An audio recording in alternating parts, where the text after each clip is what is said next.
जय श्री राधे। हरे कृष्ण। आप सभी का दिन शुभ हो। आज आप सुनेंगे वैशाख मास महात्म्य का 7वां अध्याय। आज दिनांक है 9 अप्रैल दिन गुरुवार और आज है वैशाख मास के कृष्ण पक्ष की सप्तमी तिथि, जो कि आज रात 9:19 तक रहेगी। इसके बाद में अष्टमी तिथि प्रारंभ होगी और आज ब्रह्म मुहूर्त सुबह 4:38 से 5:26 तक रहेगा। सूर्योदय होगा सुबह 6:15 पर, सूर्यास्त होगा शाम 6:41 पर और आज राहु काल दोपहर 1:30 बजे से 3 बजे तक रहेगा। प्रिय भक्तजनों, आज चैत्र मास की कथाओं से पहले आप सभी को ठाकुर जी के भक्त की बहुत सच्ची कहानी सुनाने जा रहे हैं और आप इस प्रसंग को खुद से जोड़कर भी देख सकते हैं। अगर आप कान्हा जी के प्रति ऐसा ही अटूट संबंध रखते हैं तो ये कथा कहीं ना कहीं आप सबके जीवन से भी जुड़ी हुई होगी। और ये कथा आज स्पेशली जिन्होंने भी हमारे चैनल को ज्वाइन किया हुआ है उन सभी मेंबर्स के लिए और हमारे जो भी बुजुर्ग श्रोता हैं उनके लिए स्पेशली ये कथा सुना रहे हैं। कथा के बाद आप सभी श्री कृष्ण कवच का पाठ भी जरूर सुनिएगा। वृंदावन की महिमा सच में अपरंपार है। यहाँ की धूल में भी दिव्यता बसती है, यहाँ की हवाओं में भी प्रेम की सुगंध घुली हुई है। ये कोई साधारण भूमि नहीं, ये स्वयं श्री कृष्ण की लीला स्थली है, जहाँ हर कण में मुरली की मधुर धुन गूंजा करती है और हर वृक्ष हर कुंज में राधा रानी का स्नेह विराजमान है। कहा जाता है कि आज भी कलयुग में अगर कोई सच्चे मन से यहाँ आता है तो उसे इस पावन धरा में कहीं न कहीं मुरलीधर की झलक और किशोरी जी का आशीर्वाद अवश्य मिल जाता है। यहाँ की प्रकृति जीवंत है, यहाँ की रज केवल मिट्टी नहीं बल्कि भक्ति और प्रेम का अमृत है। वैसे तो वृंदावन में भगवान और उनके भक्तों के अटूट प्रेम की अनगिनत कहानियां प्रचलित हैं। हर कहानी, हर कथा अपने आप में अद्भुत, हर लीला अपने आप में अनोखी है। लेकिन आज हम जिस कथा को आपको सुनाने जा रहे हैं वो कुछ अलग है। ये कथा है एक ऐसे सरल, भोले और निष्कपट भक्त की, जिसकी भक्ति ने स्वयं ठाकुर जी को भी भाव विभोर कर दिया। आइए हम आपको रूबरू कराते हैं वृंदावन के एक अनोखे भक्त भोंदू की भावपूर्ण और चमत्कारी कथा से। और इस कथा को सुनकर आप भी मुस्कुराए बिना नहीं रह पाएंगे और आपके मन में ठाकुर जी के प्रति भक्ति और भी बढ़ जाएगी और आप भी भोंदू ही बनना चाहेंगे। कहानी बहुत पुरानी है। वृंदावन में एक गुरुजी के नाम से विख्यात कथाकार आश्रम में रहा करते थे। उनकी वाणी इतनी मधुर थी कि जब भी वे कथा सुनाते थे तो श्रोताओं के नेत्रों के आगे वह कथा एक चलचित्र की तरह चलने लगती थी। उन्हीं गुरु भगवान के यहाँ पर गौशाला में एक सेवक रहता था जिसका नाम था भोंदू और उसके इस नाम के पीछे कारण भी था। कारण ये था कि वो एकदम भोला भाला और गुरु जी पर अटूट विश्वास करने वाला था। इतना विश्वास करता कि अगर गुरु जी ये कह दे कि अभी दिन नहीं रात हो रही है तो वो दिन को रात ही मान लेता था। अगर मौसम बिल्कुल साफ हो, चटक धूप खिली हुई हो और उसके गुरुजी अगर कह दे कि देखो मूसलाधार बारिश हो रही है तो वह उसी बात को मान लेता था। यानी कि गुरुजी पर उसका अटूट विश्वास, अटूट श्रद्धा थी और उसे गौ सेवा और कथा सुनने के अलावा कोई काम नहीं था। सुबह सवेरे होते ही वह गांव भर की गौवें लेकर गौवें चराने के लिए निकल जाता था और उसके बाद जब लौट कर आता तो जहां पर भी सत्संग हो रहा होता या आश्रम में जहां कहीं भी गुरुजी कथा सुना रहे होते वह बहुत मन लगाकर सुध-बुध खोकर कथा सुनने लगता था। इसके अलावा उसे कोई और काम था नहीं। गौवें चराने के बाद उसे जो कुछ भी मिल जाता उसी को पेट भरकर वह खा लिया करता था। कभी किसी से शिकायत नहीं करता था। नित्य रूप से आश्रम में गुरुदेव भगवान कथा कहते थे। भोंदू बड़े मन से, बड़े चाव से सुनता था। हर एक प्रसंग को वह कंठस्थ कर लेता था। एक बार कथा का एक प्रसंग चल रहा था जिसमें भगवान श्री कृष्ण जी की सुंदरता का व्याख्यान गुरुजी कर रहे थे और उनके गौ चराने को लेकर गुरुजी कह रहे थे कि श्री कृष्ण भगवान तो भांडीर वन में गौवे चराने आते थे। अब भौतू के कान खड़े हो गए। उन्होंने सुना कि भांडीर वन, अरे इसी वन में तो वो भी गौवे चराने ले जाता है, उसे तो कभी नहीं मिले भगवान। और हमारे गुरुजी तो कह रहे हैं कि कान्हा जी भांडीर वन में गौवे चराने जाते हैं। भोंदू तो बिल्कुल भोंदू ही ठहरा, इतना भोला भाला था कि उसे पता ही नहीं चला, उसे आभास ही नहीं हुआ कि ये सचमुच की बात नहीं है, गुरुजी कोई कथा बता रहे हैं। उसको लगा कि गुरुजी कोई कथा नहीं बता रहे बल्कि ये अभी की कोई कहानी है, और उसे लगा कि वो तो सचमुच अभागा है, वो तो हर दिन बिना नागा किए भांडीर वन में जाता है और ठाकुर जी तो उसे कभी नहीं मिले, आज तक नहीं मिले। अब मन ही मन वह सोचने लगा कि हो सकता है ठाकुर जी भी उधर ही कहीं किसी कोने में गौवे चरा रहे हो, उसी ने ध्यान नहीं दिया होगा, अब से पहले उसे पता भी तो नहीं चला था। अब तो वो जरूर ध्यान देगा और ढूंढ कर ही रहेगा ठाकुर जी को, क्योंकि गुरुजी के मुख से कथाएं सुनते सुनते भोंदू के मन में ठाकुर जी के प्रति अटूट प्रेम, श्रद्धा, विश्वास भर गया था।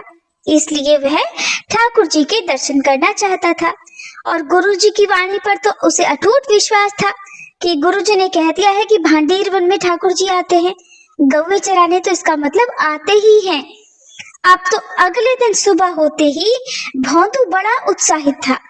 गौओं को लेकर वह जल्दी जल्दी भांडीर वन में पहुंच गया। भांडीर वन में सीधे नहीं पहुंचा बल्कि इधर उधर दूर दूर तक अपनी नजरों से वह ठाकुर जी को ढूंढता हुआ चलता जा रहा था। सोचने लगा कहीं ऐसा तो नहीं मेरे पीछे पीछे ठाकुर जी भी आ रहे हो, कहीं दाएं से या बाएं से तो नहीं आ रहे, कहीं मुझसे पहले तो भांडीर वन में नहीं पहुंच गए होंगे, ऐसा तो नहीं कहीं जब तक मैं गौवे लेकर जाऊं कान्हा जी वहां से चले ही जाए, चलो जल्दी जाकर देखता हूँ। इस तरह उसके मन में अनेकों शंकाएं थी। वो किसी भी हाल में ठाकुर जी के दर्शन करना चाहता था। अब जैसे ही वह बड़ा उत्सुक होकर, व्याकुल होकर, उत्साहित होकर भांडीर वन में पहुंचा तो उसने वहां पर गौओं को चरने के लिए छोड़ दिया। और बार तो ये होता था कि जब गौवें चरती थी तो वो उन्हीं के पीछे पीछे ठाकुर जी का मन स्मरण करते हुए चलता था, हर गाय का ध्यान रखता था। लेकिन आज उसने गौओं को भगवान के भरोसे छोड़ दिया कि गौवें तो चढ़ लेंगी, मैं ढूंढूं जाकर कान्हा जी को, आखिर किस कोने में छुपे हुए हैं। जब गुरुजी ने बताया है तो होंगे तो इसी भांडीर वन में। अब तो ये सोचकर सुध बुध खोए हुए भोंदू बिना कुछ खाए पिए रास्ते भर चलने का जो परिश्रम उसे हुआ था वो सब कुछ भूल गया और ठाकुर जी को ढूंढने लगा, इधर उधर ढूंढने लगा, आवाज देने लगा। उसकी आंखों में वो व्याकुलता थी कि देखी से न देखी जाए। अब जब भगवान को उनका भक्त इतने भोलेपन से ढूंढ रहा हो, अपने गुरुजी की बातों पर विश्वास करके, तब तो ठाकुर जी से भी कहाँ रहा जाएगा। बस ठाकुर जी से रहा नहीं गया और तभी अचानक भोंदू की नजर सामने से उठ रही धूल पर पड़ी। धूल का गुबार था, कुछ दिखाई नहीं पड़ रहा था। अचानक धूल कुछ कम हुई, धुंध कुछ कम हुई तो गौओं के समूह उसे दिखाई दिए। असंख्य गौवें थी, लाखों हजारों की संख्या में गौवें दिखाई दी और उन्हीं के बीच में खड़े थे सांवले सलोने पीतांबरधारी श्री कृष्ण। और वो गौओं के बीच में मुस्कुराते हुए, बांसुरी बजाते हुए और उसी की तरफ देखते हुए चले आ रहे थे। अब तो ये दृश्य देखकर भोंदू सुध बुध खो बैठा, खो गया, उसे होश ही नहीं रहा। और जब अचानक उसे एहसास हुआ कि सामने तो श्री कृष्ण खड़े हैं, साक्षात ठाकुर जी खड़े हैं, तो मारे खुशी के उछल कूद करने लगा। उनके कटाक्ष नेत्र, मोर मुकुट और चंदन की सुगंधी से भरपूर स्वरूप को देखकर भोंदू तो निमग्न हो गया। और पास ही में द्वारकानाथ जी को पाकर, ठाकुर जी को पाकर कहने लगा कि आप वही ठाकुर जी हो ना जिसके बारे में हमारे गुरुजी कथा सुनाते हैं। तब भगवान ने उत्तर दिया, हाँ हम वही श्याम सुंदर हैं। अब भोंदू भगवान से प्रश्न करने लगा, अच्छा, हमारे गुरुजी जब आपके स्वरूप का वर्णन करते हैं ना, तो लगता है आप कितने सुंदर होंगे, लेकिन आज जब सामने से आपने दर्शन दिए ना, तब पता चला कि आप तो हमारे गुरुजी के बताने से भी कई लाख गुना सुंदर हो। भोंदू इससे पहले कुछ और पूछने के लिए अपना मुंह खोलता कि ठाकुर जी बोल पड़े, अच्छा अच्छा, सिर्फ बात ही करोगे कि कुछ भोजन पानी भी कराओगे? अरे, मैं तुम्हारे यहाँ पर आया हूँ, इतनी दूर से चलकर आ रहा हूँ, मुझे भी तो भूख प्यास लगी है। भोंदू ने पूछा, आप मेरे हाथ का खाओगे प्रभु? और फिर तो मारे खुशी के भोंदू जो अपने लिए रोटी लेकर आया था, उस पोटली को उसने भगवान के सामने प्रस्तुत कर दिया और मधुसूदन ने वो सारी रोटियां बड़े प्रेम से खा ली, ठीक वैसे ही जैसे अपने परम भक्त, अपने परम मित्र सुदामा की बंद मुट्ठी से चावल निकालकर उन्होंने खा लिए थे। बड़े प्रेम से उन्होंने भोंदू की लाई हुई रोटियां पा ली। रोटियां पाने के बाद वे भोंदू से बोले कि और खिलाओ। तब उसने कहा, ठाकुर जी, और कहाँ से खिलाऊं, मैं तो बस इतना ही खाता हूँ, इसलिए मैं तो बस अपने लिए ही रोटी लेकर आया था, मुझे क्या पता था आप मुझे आज मिल जाओगे, नहीं तो मैं और भी लेकर आता। तब मधुसूदन कहने लगे, अच्छा भोंदू, तो फिर कल से और रोटियां लेकर आना, साथ मिलकर बैठकर खाएंगे, मेरा तो पेट ही नहीं भरा। दरअसल बात यह है ना कि मुझे भूख बहुत लगती है। अब तो भोंदू को थोड़ा अफसोस हो रहा था कि काश अपने घर से वो रोटियां और लेकर आया होता तो आज उसके भगवान इस तरह आधे पेट न रह जाते। लेकिन कोई बात नहीं, मेरे गुरुजी ने बताया था ना कि भांडेर वन में एक ठाकुर जी आते हैं गऊओं को लेकर, तो देखिए मेरे गुरुजी ने जो कहा था झूठ नहीं कहा था, आज तो भगवान मुझे मिल ही गए। कल को जब आऊंगा ना तो बहुत सारी रोटियां लेकर आऊंगा। अब भोंदू और भगवान अपनी अपनी गैया लेकर वहां से प्रस्थान कर गए। भोंदू इतना भोला था कि उसे लगा कि ठाकुर जी ऐसे ही आते होंगे हर दिन और सबसे मिलते होंगे, तो आश्रम पहुंचकर उसने गुरुजी को भी नहीं बताया। उसे लगा ये तो साधारण बात होगी और उसके ठाकुर जी तो उसके गुरुजी से भी मिले होंगे, सभी लोगों से मिले होंगे, मैं ही उनसे देर से मिला, उसे लगा ये सामान्य बात होगी। अब चुपचाप उसने अपनी दिनचर्या निपटाई, आकर स्नान किया, भोजन पानी किया, कथा सुनी और उसके बाद वो सो गया। मन ही मन उसी दृश्य को वह अपने मन में कल्पना करके दोबारा देखने लगा जो कि भांडेर वन में घटित हुई थी। अब रात बीती तो अगले दिन रोज की तरह भोंदू फिर से अपनी गऊओं को लेकर जाने के लिए पहले रसोइये से खाना लेने गया। उसने आज रसोइये से कहा कि भैया आज खाना थोड़ा ज्यादा रखना, तो रसोइये ने कहा, अरे तू तो इतना खाता नहीं है, फिर किसके लिए इतना भोजन लेकर जा रहा है? और इतने में वहां पर गुरुजी भी आ गए।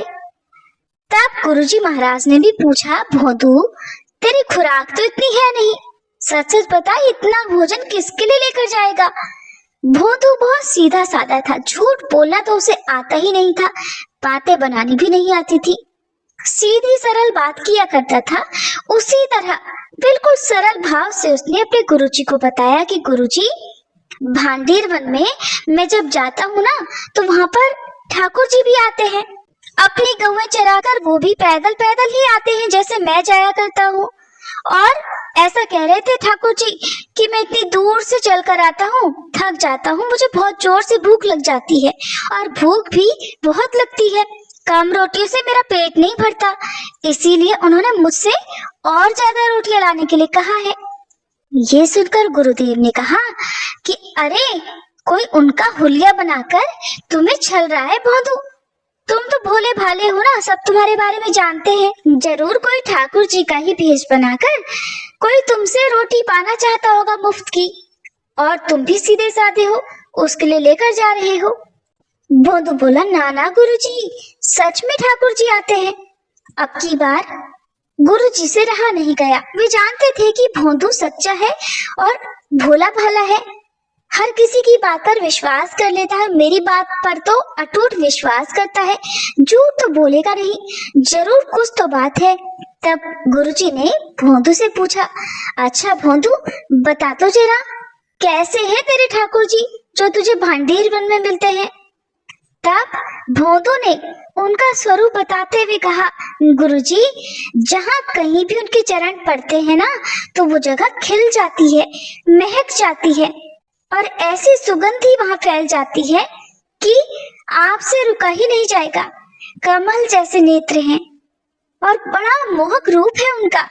एक बार जो उनकी ओर देख ले, पलक झपकाना ही भूल जाए। अब तो गुरुजी ने मन में विचार किया कि अगर इसकी जगह कोई और होता तो मैं कभी नहीं मानता, लेकिन मेरा ये भोला सा भोंदू निश्चल है और भोला इंसान झूठ नहीं बोल सकता। तब गुरुजी ने कहा, अच्छा भोंदू, तुम जब आज ठाकुर जी से मिलना तो उनसे एक बात जरूर कह देना कि तुम्हारे गुरुजी ने उन्हें बुलाया है। अब तो ये बात सुनकर भोंदू बहुत गदगद हो उठा, क्योंकि उसे लगा कि ये काम तो किसी शिष्य को भेजकर गुरुजी कर सकते थे, लेकिन फिर भी गुरुजी ने मुझसे कहा है और मुझसे कहा है, इसका मतलब गुरुजी की बात तो मुझे पूरी करनी ही होगी। अब ये सुनकर भोंदू बड़ा खुश हुआ, क्योंकि गुरुजी की आज्ञा पाना और उसे पूरा करना वो अपना सबसे बड़ा कर्तव्य समझता था। भोंदू एकदम खुश होकर नाचता फिरता, उछलता कूदता बहुत सारी गौओं को लेकर हर दिन की तरह भांडीर वन में पहुंच गया। और आज तो श्याम सुंदर उससे पहले ही वहां पहुंचे हुए थे। एक पेड़ की ठंडी ठंडी छांव में बैठकर मुरली बजा रहे थे। पास ही उनकी गौएं भी चर रही थी। भोंदू को देखते ही ठाकुर जी बोल पड़े, अरे भोंदू, बड़ी देर से आए, जल्दी जल्दी खिलाओ, क्या लेकर आए हो? बहुत जोर से भूख लगी है। तब भोंदू ने तुरंत अपने साथ लाई हुई पोटली निकाली, पत्तल सजाए और पत्तल में भोजन जो कुछ भी वो लाया था वो सब कुछ परोस दिया। साथ ही बोला, ठाकुर जी, भोजन तो मैं आपको करा दूंगा, लेकिन मेरी एक प्रार्थना है, आप मेरे साथ आश्रम चलिए, वहां पर मेरे गुरुजी है ना, आप उनसे मिल लीजिए एक बार। तब भगवान ने उत्तर दिया कि देख भोंदू, मैं हर किसी से नहीं मिलता, तू तो मेरा मित्र है ना, इसलिए मैं तुझसे मिलने आ जाता हूँ। मैं तो बस तेरे साथ ही रहूंगा, तुझसे ही मिलूंगा, तेरे ही हाथ से खा सकता हूँ, लेकिन देख, मैं तेरे गुरुजी से मिलने तो बिल्कुल नहीं जाऊंगा। अब ये बात सुनते ही भोंदू तो उदास हो गया।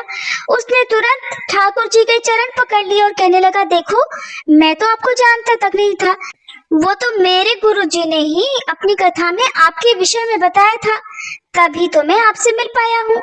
उन्होंने ही मुझे बताया था कि ठाकुर जी भांडीर वन में गैया चराने आते हैं। अगर वो ना बताते तो मैं आपसे कैसे मिलता, कैसे आप मेरे हाथों से रोटियां पाते? आपको मेरे गुरुजी से तो मिलना ही पड़ेगा, और उन्हीं मेरे गुरुजी ने आपको मिलने के लिए बुलाया है। अब आप मना मत करो, चलो ना मेरे साथ। तब मधुसूदन ने कहा, देख भोंदू, तू जो कुछ कहेगा मैं सब कुछ कर लूंगा, लेकिन तेरे अलावा और किसी से नहीं मिलूंगा। अब चाहे वो तेरे गुरुजी हो या उनके भी गुरु हो, मेरा तो बस तू मित्र है, मैं और किसी के बारे में कुछ नहीं जानता, मेरा मतलब सिर्फ तुझसे है। अब ऐसा बोलकर ठाकुर जी भोंदू की लाई हुई रोटी, जिसके साथ गुड़ था और अचार भी था, खाने लगे। अब तो ये देखकर भोंदू को बड़ा गुस्सा आया। सोचने लगा कि एक तो मुझे अपना मित्र बताते हैं और मेरी बात मानते भी नहीं। मारे गुस्से के भोंदू ने उनके आगे से रोटी खींच ली, गुड़ भी छीन लिया, अचार भी छीन लिया और गुस्से से रूठ कर बोला, वापस करो मेरी रोटी, तुम मेरे मित्र नहीं हो, ना मैं तुम्हारा मित्र हूँ, मेरी बात तो माननी नहीं। और हाँ, ये पत्तल भी दो, ये पत्तल भी तो मेरे गुरुजी की यहाँ की बनी है। ये कहकर उसने ठाकुर जी के आगे रखा हुआ पत्तल भी उठा लिया, जिस पर वे रखकर रोटी खा रहे थे। और इतने पर भी भोंदू का मन शांत नहीं हुआ, फिर गुस्से में रूठ कर बोला, और सुनो ठाकुर जी, मुझे इस योग्य मेरे गुरुजी ने बनाया है, और अगर मेरे गुरुजी से ही तुम नहीं मिलना चाहते तो मेरी बात भी सुन लो, कल से यहाँ मत आना, मुझे नहीं मिलना तुमसे। ठाकुर जी बोले, अरे तू अभी जानता नहीं है, बड़े बड़े लोग तपस्या करते हैं हिमालय पर जाकर कि मेरे दर्शन पा सके, और मैं तो तेरे सामने इतनी सहजता से बैठा हूँ और तू कह रहा है कि कल से नहीं मिलेगा। भोंदू बोला, हाँ, नहीं मिलूंगा मैंने अपने गुरुजी की सेवा की है, और अगर गुरुजी की सेवा की है तो उसी के परिणाम स्वरूप तो मुझे आपके दर्शन हुए हैं, और इसका मतलब है कि गुरु की सेवा तपस्या के बराबर है। ऐसा कहकर रूठ कर भोंदू अपनी पत्तल, बची हुई रोटी, भोजन पानी सब कुछ उठाकर समेट कर पोटली में बांधकर वहां से चलने लगा। ठीक वैसे ही जैसे दो छोटे छोटे मित्र आपस में खेलते खेलते झगड़ा कर बैठते हैं और एक मित्र अपने खेल खिलौने समेट कर वापस जाने लगता है रूठ कर। इसी तरह से वो भगवान को वहीं पर बैठा हुआ छोड़कर सारा सामान समेट कर जाने लगा। तब ठाकुर जी पीछे से बोल पड़े, अरे भोंदू रुक तो जा। उसने कहा कि अब तो मैं तभी रुकूंगा जब आप मुझे ये वचन दे दोगे कि मेरे गुरुदेव जी से भी मिलोगे। जा रहा हूं मैं, आज से ना मैं तुम्हें जानता हूँ न तुम मुझे जानते हो। ऐसा कहकर भोंदू बिना पीछे देखे, बिना पलटे वो सीधे चलता चला गया। ठाकुर जी ने सोचा शायद अब पीछे मुड़कर देख ले और वापस आ जाए, ऐसे ही झूठ बोल रहा होगा, ऐसे ही बहाने बना रहा होगा। लेकिन भोंदू तो अपनी बात का पक्का था, चुपचाप रूठ कर जा रहा था। मन ही में सोच रहा था कि कैसा मित्र है मेरा, अपने आप को ठाकुर कहता है, अपने आप को भगवान बताता है और मेरी बात मानता भी नहीं। मेरे हाथ से इतने दिन तक मेरे गुरुजी के यहाँ की रोटी पानी खाया और देखो आज बात बनाने के लिए कितना चतुर है। ऐसा कहकर मन ही मन सोचता हुआ भोंदू चुपचाप चलता रहा। जब ठाकुर जी ने देखा कि अरे मेरा मित्र इस तरह मुझसे रूठ कर जा रहा है, उनसे रहा नहीं गया, उनकी आंखों में आंसू आ गए। झट दौड़ पड़े भोंदू के पीछे, पीछे से आवाज लगाते लगाते दौड़ पड़े, भोंदू रुक तो जा, अच्छा सुन तो सही। और भोंदू के पास पहुंचते ही उन्होंने पहले तो उसकी कमर पकड़ी और फिर झट से भोंदू के दोनों कंधे पकड़कर लटक गए उसकी पीठ से और फिर बड़े प्यार से उसे मनाते हुए बोले, अच्छा तू मत जा छोड़कर, तू मेरा मित्र है ना, मुझसे ऐसे मत रूठा कर, मुझे बिल्कुल अच्छा नहीं लगता। तू जहाँ कहीं कहेगा मैं वहां चलने को तैयार हूँ, तू मुझे छोड़कर कभी मत जाना।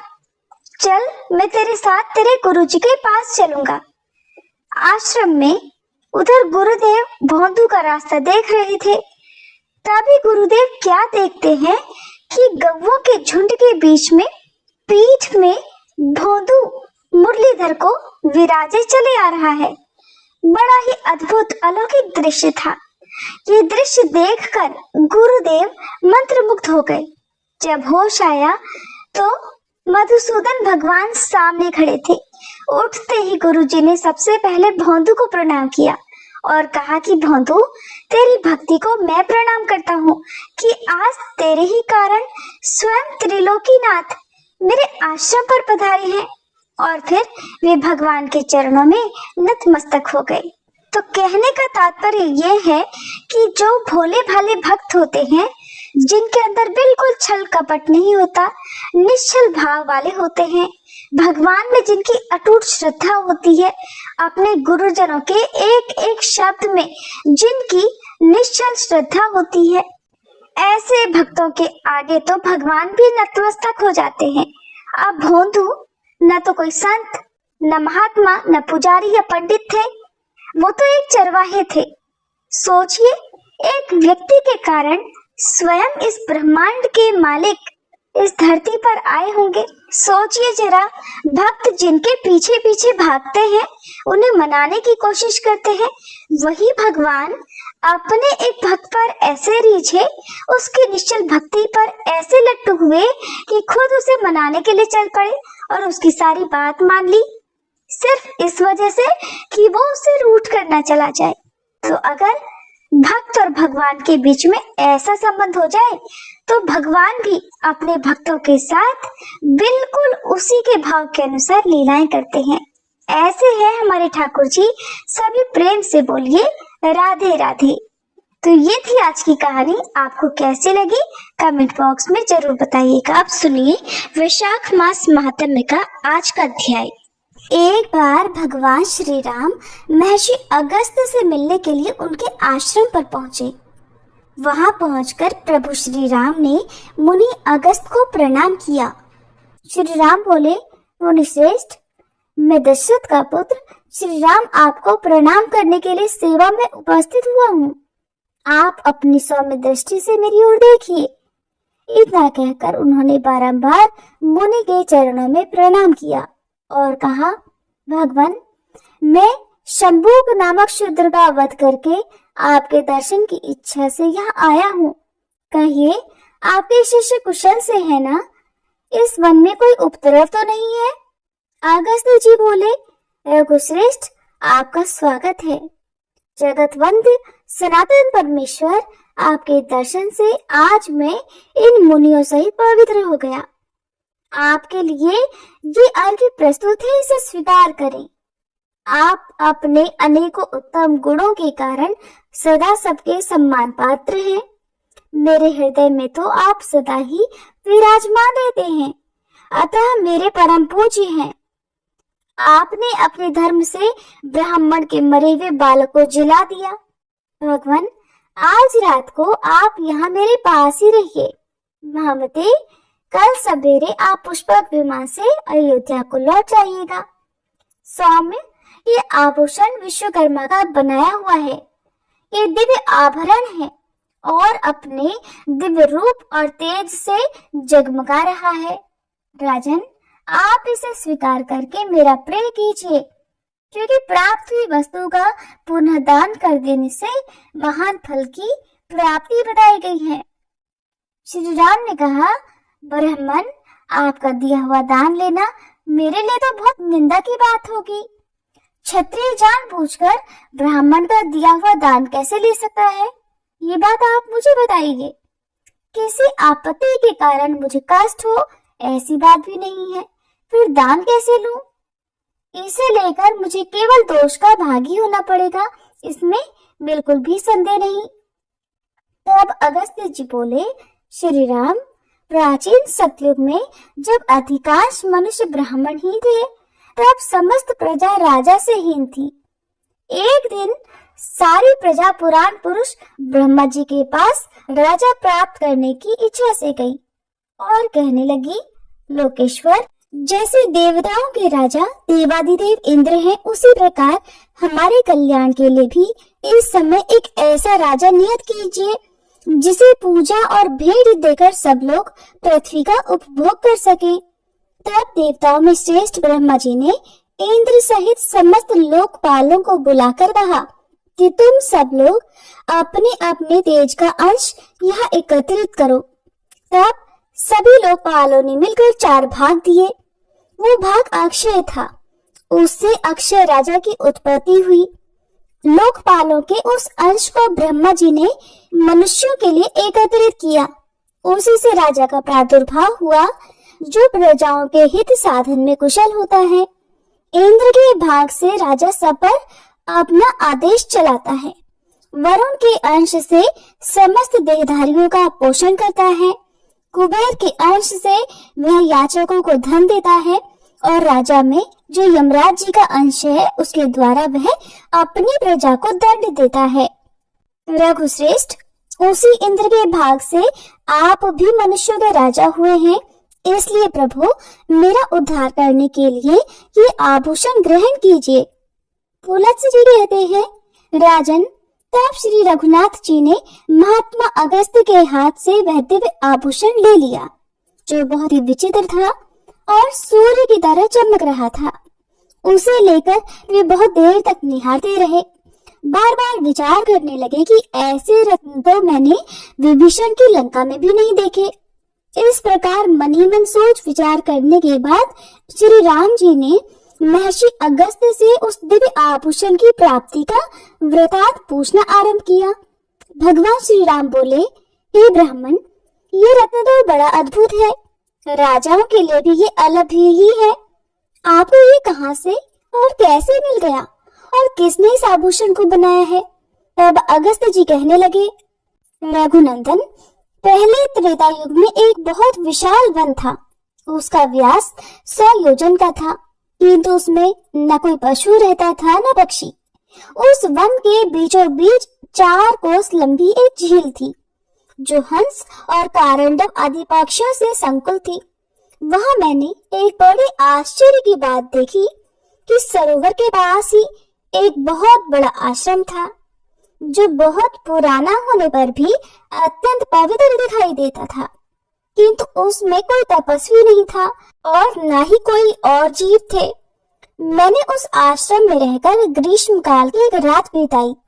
सवेरे उठकर जब तालाब की ओर चला तो रास्ते में मुझे बहुत बड़ा मुर्दा दिख पड़ा, जिसका शरीर अत्यंत हष्ट पुष्ट था। मालूम होता था कि किसी तरुण पुरुष का यह शव है। उसे देखकर मैं सोचने लगा, ये कौन है, इसकी मृत्यु कैसे हो गई और ये इस महान वन में आया कैसे था।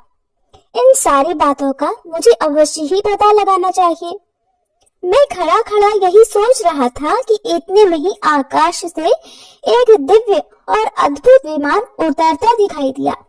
वह परम सुंदर और मन के समान वेगशाली था। एक ही क्षण में वह विमान सरोवर के निकट आ पहुंचा। मैंने देखा उस विमान से एक दिव्य मनुष्य उतरा और सरोवर में स्नान कर उस मुर्दे का मांस खाने लगा। उस मोटे ताजे मुर्दे का भरपेट मांस खाकर वह फिर उस सरोवर में उतरा और उसकी शोभा को निहारकर फिर जल्दी ही स्वर्ग की ओर जाने लगा।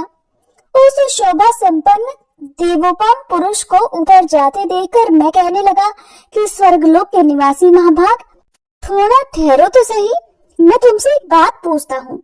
तुम्हारी ये कैसी अवस्था है? तुम कौन हो? देखने में तो तुम देवता के समान लगते हो, किंतु तुम्हारा भोजन तो बहुत ही घृणित है। सौम्य, ऐसा भोजन क्यों करते हो और कहाँ रहते हो? रघुनंदन, मेरी बात सुनकर उस स्वर्गवासी पुरुष ने हाथ जोड़कर कहा, विप्रवर, मेरा जैसा वृतांत है उसे आप सुनिए। पूर्व काल की बात है, विदर्भ देश में मेरे महायशस्वी पिता राज्य करते थे। वे वसुदेव के नाम से त्रिलोकी में विख्यात और परम धार्मिक थे। उनकी 2 पत्नियां थी। उन दोनों से एक एक करके 2 पुत्र हुए थे। मैं उनका ज्येष्ठ पुत्र था और लोग मुझे श्वेत कहते थे। मेरे छोटे भाई का नाम सुरथ था। पिताजी की मृत्यु के बाद पूर्ववासियों ने विदर्भ देश के राज्य पर मेरा अभिषेक कर दिया, मुझे राजा बना दिया और फिर मैं वहां पूरी सावधानी के साथ राज्य संचालन करने लगा। इस प्रकार राज्य और प्रजा का पालन करते करते मुझे कई हजार वर्ष बीत गए। एक दिन किसी निमित्त को लेकर मुझे प्रबल वैराग्य हो गया और मैं मृत्यु पर्यंत तपस्या का निश्चय करके इस तपोवन में चला आया। राज्य पर मैंने अपने छोटे भाई महारथी सुरथ का अभिषेक कर दिया। फिर इस सरोवर पर आकर मैंने अत्यंत कठोर तपस्या आरंभ की। उसके प्रभाव से मुझे भुवनों में सर्वश्रेष्ठ कल्याण में ब्रह्मलोक की प्राप्ति हुई, किंतु वहां पहुंचने पर मुझे भूख और प्यास अधिक सताने लगी। मेरी इंद्रियां तिलमिला उठी। मैंने त्रिलोकी के सर्वश्रेष्ठ देवता ब्रह्मा जी से पूछा कि भगवान, ये लोक तो भूख और प्यास से रहित सुना गया है, ये मुझे किस कर्म का फल प्राप्त हुआ है कि भूख और प्यास यहाँ भी मेरा पीछा नहीं छोड़ दी? देव, जल्दी बताइए, मेरा आहार क्या है? महामुने, इस पर ब्रह्मा जी ने बहुत देर तक सोचने के बाद कहा, तात, पृथ्वी पर कुछ दान किए बिना यहाँ कोई वस्तु खाने को नहीं मिलती। तुमने उस जन्म में भिखारियों को कभी भीख तक नहीं दी। जब तुम राजभवन में रहकर राज्य करते थे, उस समय भूल से या मोहवश तुम्हारे द्वारा किसी अतिथि को भोजन नहीं मिला है, इसलिए यहाँ रहते हुए भी तुम्हें भूख और प्यास का कष्ट भोगना पड़ता है। राजन, तरह तरह के आहारों से जिसको तुमने भली भांति पुष्ट किया था, वह तुम्हारा उत्तम शरीर यहाँ पड़ा हुआ है।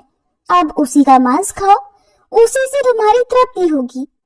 ब्रह्मा जी के ऐसा कहने पर मैंने पुनः उनसे निवेदन किया कि प्रभु, अपने शरीर का भक्षण कर लेने पर भी मेरे लिए दूसरा कोई आहार नहीं रह जाता है, जिससे इस शरीर की भूख मिट सके और जो कभी चुकने वाला ना हो, ऐसा कोई भोजन मुझे देने की कृपा कीजिए।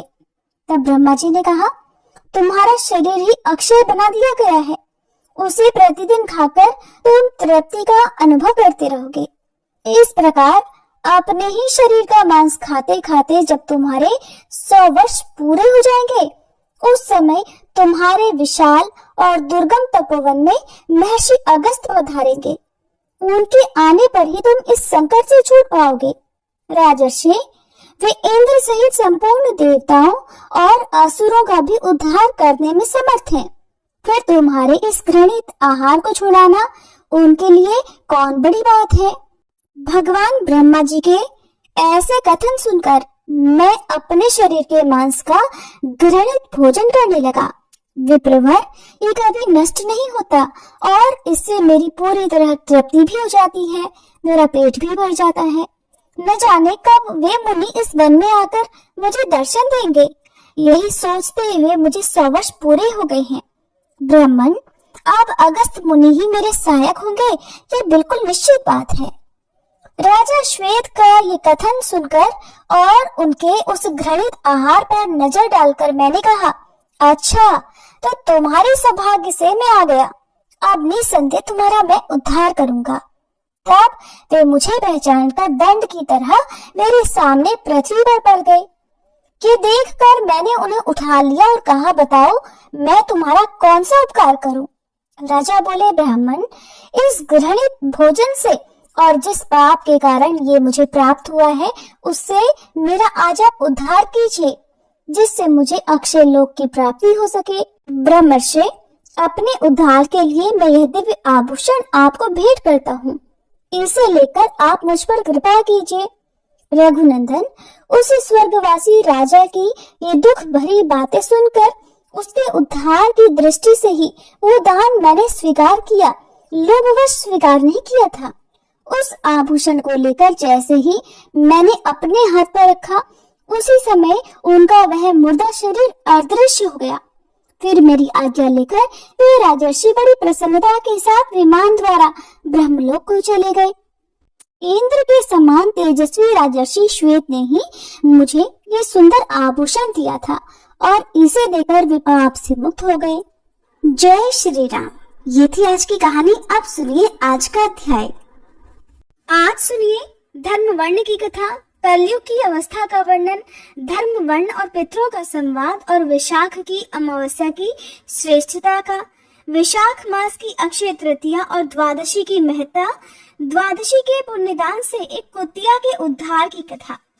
मिथिलापति ने पूछा, हे ब्राह्मण, इस वैशाख मास में कौन कौन सी तिथियां पुण्यदायिनी है, कृपया बताइए। तब श्रुतदेव जी बोले, सूर्य के मेष राशि में स्थित होने पर वैशाख मास में 30 तिथियां पुण्यदायिनी हो जाती हैं। एकादशी में किया हुआ पुण्य कोटि गुना होता है। उसमें स्नान, दान, तपस्या, होम, देव पूजा, पुण्य कर्म और कथा का श्रवण किया जाए तो वह तत्काल मुक्ति देने वाला हो जाता है। जो रोग आदि से ग्रस्त और दरिद्रता से पीड़ित हो, वह मनुष्य इस पुण्यमयी कथा को सुनकर धन्य हो जाता है। वैशाख मास मन से सेवन करने योग्य है, क्योंकि वह समय उत्तम गुणों से युक्त है।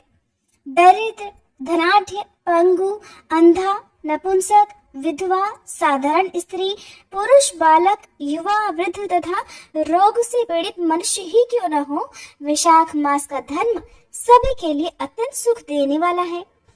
परम पुण्यमय वैशाख मास में जब सूर्य मेष राशि में स्थित हो, तब पाप नाशिनी अमावस्या कोटि गया के समान फल देने वाली हो जाती है।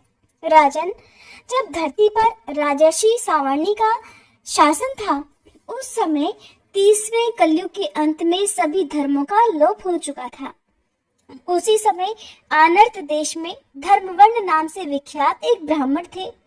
मुनिवर धर्मवर्ण ने उस कलयुग में ही किसी समय महात्मा मुनियों के सत्रयाग में सम्मिलित होने के लिए पुष्कर क्षेत्र की यात्रा की। वहां कुछ व्रतधारी महर्षियों ने कलयुग की प्रशंसा करते हुए इस प्रकार कहा कि सतयुग में भगवान विष्णु को संतुष्ट करने वाला जो पुण्य 1 वर्ष में साध्य है, वही त्रेता में 1 मास में और द्वापर में 15 दिनों में साध्य होता है। किंतु कलयुग में भगवान विष्णु का स्मरण कर लेने मात्र से ही उससे कहीं 10 गुना पुण्य प्राप्त हो जाता है। कलयुग में बहुत थोड़ा सा पुण्य भी कोटि गुना होता है। जो एक बार भी भगवान का नाम लेकर दया दान करता है, दुर्भिक्ष में अर्थात अकाल में अन्न देता है, वह निश्चय ही ऊर्ध्वलोक में गमन करता है। यह सुनकर देवर्षि नारद हंसते हुए उन्मत्त के समान नृत्य करने लगे। सभासदों ने पूछा, नारद जी क्या बात है? तब बुद्धिमान नारद जी ने हंसते हुए उन सभी को उत्तर दिया, नारायण नारायण, आप लोगों का कहना सत्य है। इसमें संदेह नहीं कि कलयुग में स्वल्प कर्म से भी महान पुण्य का साधन किया जाता है और क्लेशों का नाश करने वाले भगवान केशव स्मरण मात्र से ही प्रसन्न हो जाते हैं। फिर भी मैं आप लोगों से ये कहता हूँ कि कलयुग में ये दो बातें दुर्घट हैं, शिश्नेंद्रिय का निग्रह और जीवा को वश में रखना। ये दोनों कार्य जो भी सिद्ध कर ले वही नारायण स्वरूप है, इसलिए कलयुग में आपको यहाँ नहीं ठहरना चाहिए। नारद जी की बात सुनकर उत्तम व्रत का पालन करने वाले महर्षि सहसा यज्ञ को समाप्त करके सुखपूर्वक चले गए। धर्मवर्ण ने भी वह बात सुनकर भूलोक को त्याग देने का विचार किया। उन्होंने ब्रह्मचर्य व्रत धारण करके दंड और कमंडल हाथ में लिया और जटावल्कलधारी होकर वे कलयुग के अनाचारी पुरुषों को देखने के लिए घर छोड़कर चल दिए। उनके मन में बड़ा विस्मय हो रहा था। उन्होंने देखा प्रायः मनुष्य पापाचार में प्रवृत्त होकर बड़े भयंकर और दुष्ट हो गए हैं। ब्राह्मण पाखंडी हो गए हैं, शूद्र संन्यास धारण करते हैं, पत्नी अपने पति से द्वेष रखती है, शिष्य गुरु से वैर करता है, सेवक स्वामी के और पुत्र पिता के घात में लगा हुआ है। ब्राह्मण शूद्रवत और गौएं बकरियों के समान हो गई हैं। वेदों में केवल गाथा की ही प्रधानता रह गई है। शुभ कर्म साधारण लौकिक कृत्यों के समान ही रह गए हैं। इनके प्रति किसी की भी महत्व बुद्धि नहीं है। भूत प्रेत और पिशाच आदि की उपासना चल पड़ी है। सभी लोग मैथुन में आ सकते हैं और उसके लिए अपने प्राण भी खो बैठते हैं। सब लोग झूठी गवाही देते हैं। मन में सदा छल और कपट भरा रहता है। कलयुग में सदा लोगों के मन में कुछ और, वाणी में कुछ और कर्मों में कुछ और ही देखा जाता है। सबकी विद्या किसी न किसी स्वार्थ को लेकर ही होती है और केवल राजभवन में ही उसका आदर होता है। संगीत आदि कलात्मक विद्याएं भी राजाओं को प्रिय हैं। कलयुग में अधर्म मनुष्य पूजे जाते हैं और श्रेष्ठ पुरुषों की अवहेलना होती है। कलयुग में वेदों के विद्वान ब्राह्मण दरिद्र होते हैं। लोगों में प्रायः भगवान की भक्ति नहीं होती। पुण्य क्षेत्र में पाखंड अधिक बढ़ जाता है। शूद्र लोग जटाधारी तपस्वी बनकर धर्म की व्याख्या करते हैं। सभी मनुष्य अल्पायु, दयाहीन और शठ होते हैं। कलयुग में प्रायः सभी धर्म के व्याख्याता बन जाते हैं और दूसरों से कुछ लेने में ही उत्सव मनाते हैं। अपनी पूजा कराना चाहते हैं और व्यर्थ ही दूसरों की निंदा भी करते हैं। अपने घर आने पर सभी अपने स्वामी के दोषों की चर्चा में तत्पर रहते हैं। कलयुग में लोग साधुओं को नहीं जानते, पापियों को ही बहुत आदर देते हैं। दुराग्रही लोग इतने दुराग्रही होते हैं कि साधु पुरुषों के एक दोष का भी ढिंढोरा पीटते हैं और पापात्माओं के दोष समूहों को भी गुण बतलाकर उनका गुणगान करते हैं। कलयुग में गुणहीन मनुष्य दूसरों के गुण न देखकर उनके दोष ही ग्रहण करते हैं। जैसे पानी में रहने वाली जोंक प्राणियों के रक्त पीती है, जल नहीं पीती, उसी प्रकार जोंक के धर्म से संयुक्त होकर मनुष्य दूसरे का रक्त चूसते हैं। औषधियां शक्तिहीन होती हैं, ऋतुओं में उलटफेर हो जाता है, सभी राष्ट्रों में अकाल पड़ता है, कन्या योग्य समय में संतानोत्पत्ति नहीं करती। लोग नट और नर्तकों की विद्याओं से विशेष प्रेम करते हैं। जो वेद वेदांत की विद्याओं में तत्पर और अधिक गुणवान हैं, उन्हें अज्ञानी मनुष्य सेवक की दृष्टि से देखते हैं। वे सब के सब भ्रष्ट होते हैं।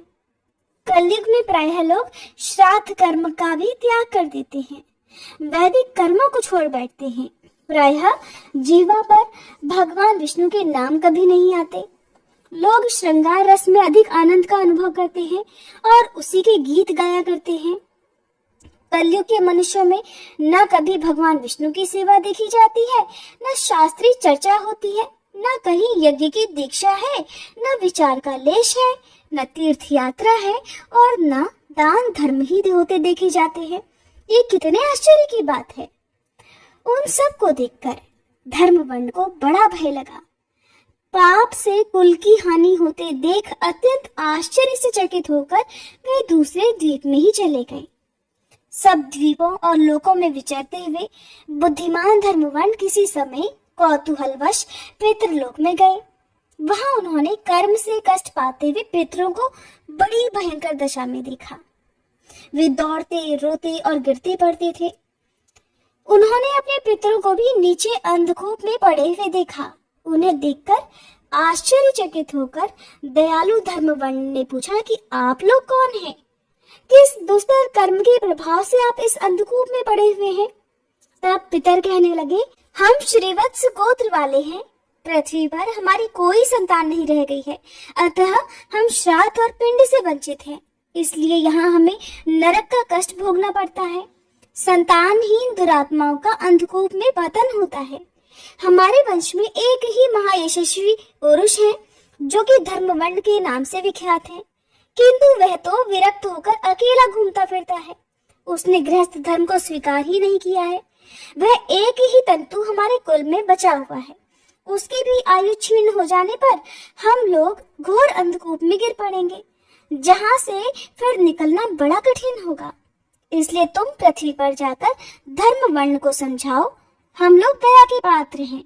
हमारे वचनों से उसे ये बताओ कि हमारी वंश रूपा दूर्वा को काल रूपी चूहा हर दिन खा रहा है। क्रमशः सारे वंश का नाश हो गया है, एक तुम ही बचे हो। जब तुम भी मर जाओगे तब संतान परंपरा न होने के कारण तुम्हें भी अंधकूप में गिरना पड़ेगा। इसलिए गृहस्थ धर्म को स्वीकार करके संतान की वृद्धि करो। इससे हमारी और तुम्हारी दोनों की ऊर्ध्व गति होगी।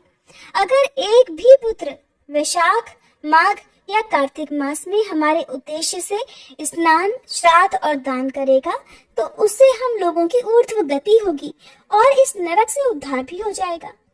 अगर एक पुत्र भी भगवान विष्णु का भक्त हो जाए, एक भी एकादशी का व्रत रखने लगे, या यदि एक भी भगवान विष्णु की पाप नाशक कथा सुन ले, तो उसकी 100 बीती हुई पीढ़ियों का और 100 आने वाली पीढ़ियों का उद्धार हो जाता है। वे पीढ़ियां पाप से ढकी होने पर भी नरक का दर्शन नहीं करती। दया और धर्म से रहित उन बहुत से पुत्रों के जन्म से क्या लाभ जो कुल में उत्पन्न होकर सर्वव्यापी भगवान नारायण की पूजा नहीं करते।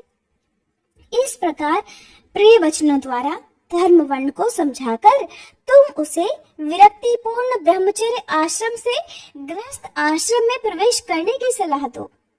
पितरों की यह बात सुनकर धर्मवंड बड़ा आश्चर्यचकित हुआ और हाथ जोड़कर बोला कि मैं ही धर्मवंड नाम से विख्यात आपके वंश का दुराग्रही बालक हूँ। यज्ञ में महात्मा नारद जी का ये वचन सुनकर कि कलयुग में प्रायः कोई भी रसनेन्द्रिय और शिष्णेन्द्रिय को दृढ़ता पूर्वक संयम में नहीं रखता, मैं दुर्जनों की संगति से भयभीत होकर अब तक दूसरे द्वीपों में ही घूमता रहा। इस कलयुग के 3 चरण बीत गए। अंतिम चरण में भी 3.5 भाग बीत चुके हैं। मेरा तो जन्म ही व्यर्थ बीता है, क्योंकि जिस कुल में मैंने जन्म लिया उसमें माता पिता के ऋण को भी मैंने नहीं चुकाया।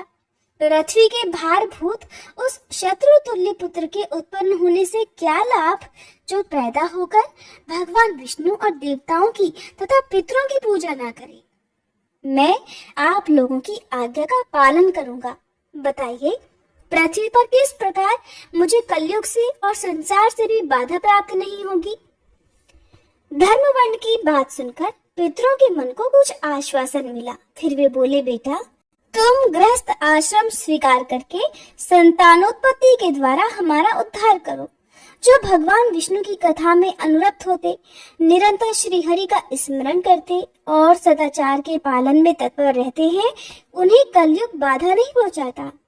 पुत्र जिसके घर में शालिग्राम शिला या फिर महाभारत की पुस्तक हो, उसे भी कलयुग बाधा नहीं दे सकता।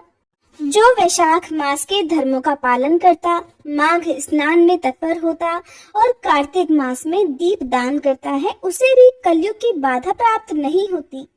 जो प्रतिदिन महात्मा भगवान विष्णु की पाप नाशक और मोक्षदायिनी दिव्य कथा सुनता है, जिसके घर में बलि वैश्व देव होता है, शुभ कारिणी तुलसी स्थित होती है और जिसके आंगन में उत्तम गौ रहती है, उसे भी कलयुग बाधा नहीं देता।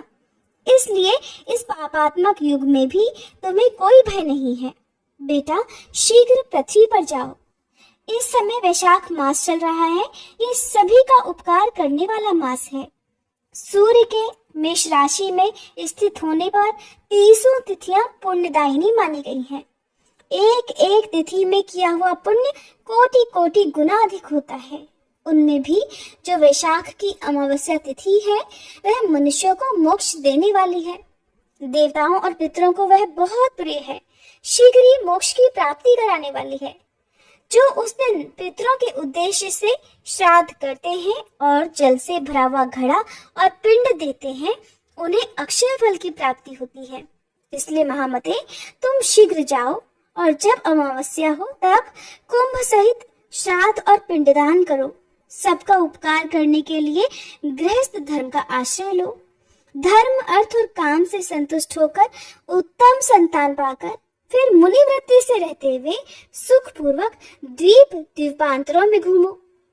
पितरों के इस प्रकार आदेश देने पर धर्मवर्ण मुनि बड़ी शीघ्रता से धरती लोक पर गए। वहां मेष राशि में सूर्य के स्थित रहते हुए वैशाख मास में प्रातःकाल स्नान करके देवताओं, ऋषियों तथा पितरों का तर्पण किया। फिर कुंभ दान सहित पाप विनाशक श्राद्ध करके उसके द्वारा पितरों को पुनरावृत्ति रहित मुक्ति प्रदान की। इसके बाद उन्होंने स्वयं विवाह करके उत्तम संतान को जन्म दिया और लोक में उस पाप नाशिनी अमावस्या तिथि को प्रसिद्ध किया। इसके बाद वे भक्ति पूर्वक भगवान की आराधना करने के लिए हर्ष के साथ गंधमादन पर्वत पर चले गए। हरे कृष्ण। आज के अध्याय में बस इतना ही। इसके आगे की कथा आप सभी कल की वीडियो में जरूर सुनिएगा। अब सुनिए श्री कृष्ण कवच पाठ हिंदी में। देवर्षि नारद जी ने भगवान नारायण से पूछा, भगवान, अब मेरी ये सुनने की इच्छा है कि भगवान शंकर ने दयावश परशुराम को कौन सा मंत्र और कौन सा स्तोत्र और कवच दिया था? उस मंत्र के आराध्य देवता कौन है? कवच धारण करने का क्या फल है तथा स्तोत्र पाठ से किस फल की प्राप्ति होती है? वह सब कुछ आप कृपा करके बतलाइए। तब नारायण भगवान बोले, नारद, उस मंत्र के आराध्य देव गोलोकनाथ गोप गोपीश्वर सर्वसमर्थ परिपूर्णतम स्वयं भगवान श्री कृष्ण हैं। शंकर जी ने रत्न पर्वत के निकट स्वयं प्रभा नदी के तट पर पारिजात वन के मध्य स्थित आश्रम में लोकों के देवता माधव के समक्ष परशुराम को त्रैलोक्य विजय नामक परम अद्भुत कवच विभूति योग से संभूत महान पुण्यमय स्वतराज नाम वाला स्तोत्र और संपूर्ण कामनाओं का फल प्रदान करने वाला मंत्र कल्पतरु नामक मंत्र प्रदान किया था। महादेव जी ने कहा, भृगुवंशी महाभागवत्स, तुम प्रेम के कारण मुझे पुत्र से भी अधिक प्रिय हो, अतः आओ कवच ग्रहण करो। हे राम, जो ब्रह्मांड में परम अद्भुत तथा विजयप्रद है, श्री कृष्ण के उस त्रैलोक्य विजय नामक कवच का मैं वर्णन करता हूँ, सुनो। पूर्व काल में श्री कृष्ण ने गोलोक में स्थित वृंदावन नामक वन में राधिकाश्रम में रास मंडल के मध्य ये कवच मुझे दिया था। ये अत्यंत गोपनीय तत्व संपूर्ण मंत्र समुदाय का विग्रह स्वरूप पुण्य से भी बढ़कर पुण्यतर परमोत्कृष्ट है और इसे स्नेहवश मैं तुम्हें बता रहा हूँ, जिसे पढ़कर और धारण करके मूल प्रकृति भगवती आद्य शक्ति ने शुंभ निशुंभ महिषासुर और रक्तबीज का वध किया था, जिसे धारण करके मैं लोगों का संहारक और संपूर्ण तत्वों का जानकार हुआ हूँ तथा पूर्व काल में जो दुरंत और अवध्य थे उन त्रिपुरों को खेल ही खेल में दग्ध कर सका हूँ, जिसे पढ़कर और धारण करके ब्रह्मा ने इस उत्तम सृष्टि की रचना की है जिसे धारण करके भगवान शेष सारे विश्व को धारण करते हैं, जिसे धारण करके कूर्मराज शेष को लीला पूर्वक धारण किए रहते हैं, जिसे धारण करके स्वयं सर्वव्यापक भगवान वायु विश्व के आधार हैं, जिसे धारण करके वरुण सिद्ध और कुबेर धन के स्वामी हुए हैं, जिसे पढ़कर एवं धारण करके स्वयं इंद्र देवताओं के राजा बने हैं, जिसे धारण करके तेजो राशि स्वयं सूर्य भुवन में प्रकाशित होते हैं, जिसे पढ़कर एवं धारण करके चंद्रमा महान बल और पराक्रम से संपन्न हुए हैं, जिसे पढ़कर एवं धारण करके महर्षि अगस्त्य सातों समुद्रों को पी गए और उनके तेज से वातापी नामक दैत्य को पचा गए, जिसे पढ़कर एवं धारण करके पृथ्वी देवी सबको धारण करने में समर्थ हुई हैं, जिसे पढ़कर एवं धारण करके गंगा स्वयं पवित्र होकर भुवनों को पावन करने वाली बनी है,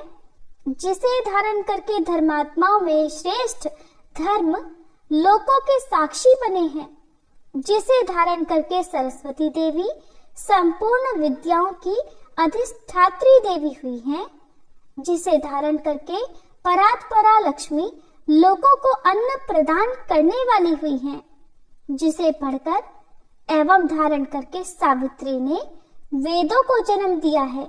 भृगुनंदन, जिसे पढ़ और धारण करके वेद धर्म के वक्ता हुए हैं, जिसे पढ़कर और धारण करके अग्नि शुद्ध एवं तेजस्वी हुए हैं, और जिसे धारण करके भगवान सनत कुमार को ज्ञानियों में सर्वश्रेष्ठ स्थान मिला है। जो महात्मा साधु एवं श्री कृष्ण भक्त हो, उसी को केवल यह कवच देना चाहिए, क्योंकि शठ एवं दूसरों के शिष्य को देने से दाता मृत्यु को प्राप्त हो जाता है। इस त्रैलोक की विजय कवच के प्रजापति ऋषि हैं, गायत्री छंद हैं, स्वयं रासेश्वर देवता हैं, और त्रैलोकी की विजय प्राप्ति में इसका विनियोग कहा गया है। ये परात्पर कवच तीनों लोकों में दुर्लभ है। ओम श्री कृष्णाय नमः सदा मेरे सिर की रक्षा करे। कृष्णाय स्वाहा ये पंचाक्षर सदा कपाल को सुरक्षित रखे। कृष्ण नेत्रों की तथा कृष्णाय स्वाहा पुतलियों की रक्षा करे। हरे नमः सदा मेरी भ्रकुटियों को बचाए। ओम गोविंदाय स्वाहा मेरी नासिकाओं की सदा रक्षा करे। गोपालाय नमः मेरे दंड स्थलों की सदा सब ओर से रक्षा करे। ओम गोपांगनेशाय नमः सदा मेरी कानों की रक्षा करे। ओम कृष्णाय नमः निरंतर मेरे दोनों ओठों की रक्षा करे। ओम गोविंदाय स्वाहा सदा मेरी दंत पंक्ति की रक्षा करे। ओम कृष्णाय नमः दांतों के छिद्रों की तथा क्लिंग दांतों के ऊर्ध्व भाग की रक्षा करे। ओम श्री कृष्णाय स्वाहा सदा मेरी जिह्वा की रक्षा करे। रासेश्वराय स्वाहा सदा मेरे तालु की रक्षा करे। राधिकेशाय स्वाहा सदा मेरे कंठ की रक्षा करे। गोपांगनेशाय नमः सदा मेरे वक्ष स्थल की रक्षा करे। ओम गोपेशाय स्वाहा सदा मेरे कंधों की रक्षा करे। नमः किशोर वेशाय स्वाहा सदा मेरे पृष्ठ भाग की रक्षा करे। मुकुंदाय नमः सदा मेरे उदर की तथा ओम ह्रीं क्लीं कृष्णाय स्वाहा सदा मेरे हाथ पैरों की रक्षा करे। ओम विष्णवे नमः सदा मेरी दोनों भुजाओं की रक्षा करे। ओम ह्रीं भगवते स्वाहा सदा मेरे नखों की रक्षा करे। ओम नमो नारायणाय सदा नख छिद्रों की रक्षा करे। ओम ह्रीं ह्रीं पद्मनाभाय नमः सदा मेरी नाभि की रक्षा करे। ओम सर्वेशाय स्वाहा सदा मेरे कंकाल की रक्षा करे। ओम गोपी रमणाय स्वाहा सदा मेरे नितंब की रक्षा करे। ओम गोपी रमण नाथाय स्वाहा सदा मेरे पैरों की रक्षा करे। ओम ह्रीं श्रीं रसिकेशाय स्वाहा सदा मेरे सर्वांगों की रक्षा करे। ओम केशवाय स्वाहा सदा मेरे केशों की रक्षा करे। नमः कृष्णाय स्वाहा, सदा मेरे ब्रह्मरंध्र की रक्षा करे। ओम माधवाय स्वाहा, सदा मेरे रोमों की रक्षा करे। ओम ह्रीं श्रीं रसिकेशाय स्वाहा, मेरे सर्वस्व की सदा रक्षा करे। परिपूर्णतम श्री कृष्ण पूर्व दिशा में सर्वदा मेरी रक्षा करे। स्वयं गोलोकनाथ अग्निकोण में मेरी रक्षा करे।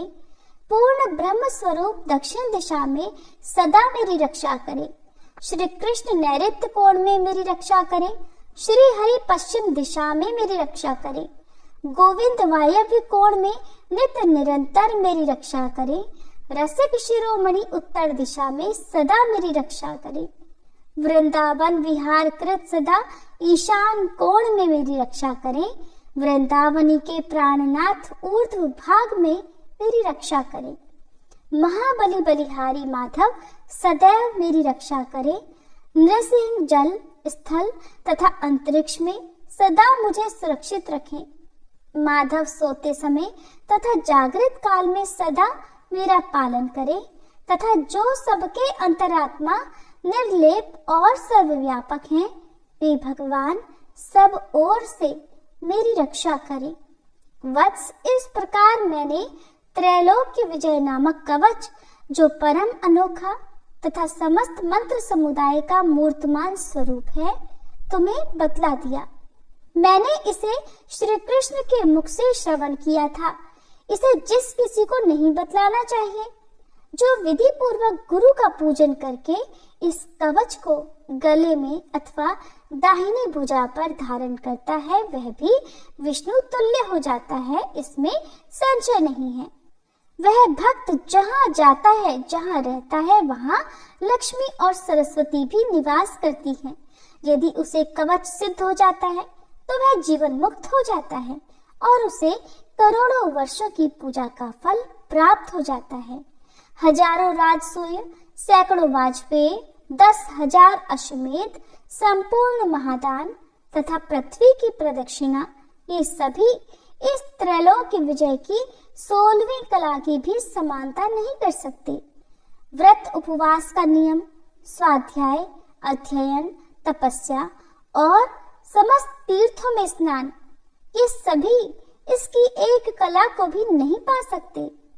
यदि मनुष्य इस कवच को सिद्ध कर ले तो निश्चय ही उसे सिद्धि, अमरता और श्री हरि की दास्ता आदि सब कुछ मिल जाता है। जो इसका 10 लाख जप करता है, उसे यह कवच सिद्ध हो जाता है। और जो सिद्ध कवच होता है वह निश्चय ही सर्वज्ञ हो जाता है। परंतु जो इस कवच को जाने बिना श्री कृष्ण का भजन करता है, उसकी बुद्धि अत्यंत मंद है। उसे करोड़ों कल्पों तक जप करने पर भी मंत्र सिद्धिदायक नहीं होता। वत्स, इस कवच को धारण करके तुम आनंद पूर्वक निशंक होकर अनायास ही 21 बार पृथ्वी को क्षत्रियों से शून्य कर डालो।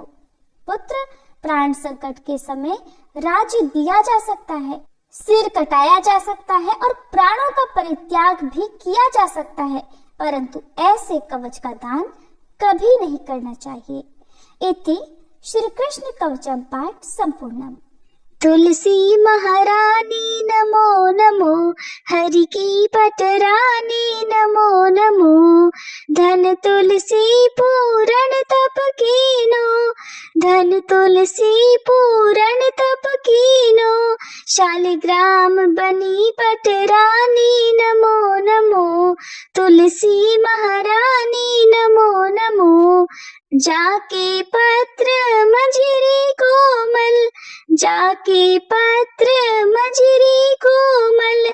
श्रीपति कमल चरण लपटानी नमो नमो, तुलसी महारानी नमो नमो।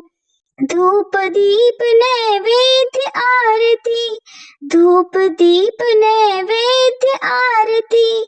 पुष्पन की वर्षा वर्षानी नमो नमो, तुलसी महारानी नमो नमो। 56 भोग 3600 व्यंजन, 56 भोग 3600 व्यंजन। बिन तुलसी हरि एक न मानी, नमो नमो। बिन तुलसी हरि एक न मानी, नमो नमो। तुलसी महारानी नमो नमो।